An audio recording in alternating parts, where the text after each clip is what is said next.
Ok, tozali awa na 9e rue industrielle.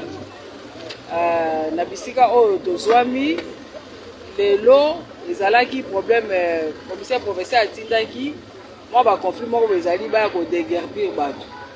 Alors na déguerpissement wana ba ko sala wana ko bimisa bato wana nde ba ko kuta ba service ya sécurité ba ko kuta ba effet militaire na place wana ezalaki bongo moi nombre moko makasi ya wana service ya sécurité bazo continuer ko approfondir ba investigation kotoyeba eyaki ndenge nini et puis ebandaki kokende pa iwapi des problèmes ezalaki 209 ballons. Eza indice militaire. Ouais, c'est ça. Donc on muta koyebisa biso akomandaki yango na but nini et puis destination nango. Akomande yango abo po ekende wapi.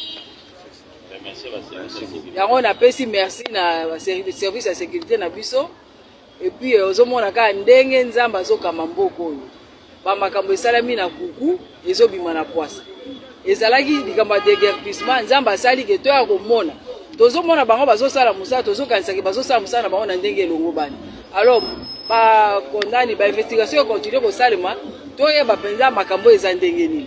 Po quantité wana eleki ebele tozomona ke bazoteka ba ballon alors bazoteka pe na oya ba militaire wana ekomi makambo susu. Merci beaucoup. Merci beaucoup.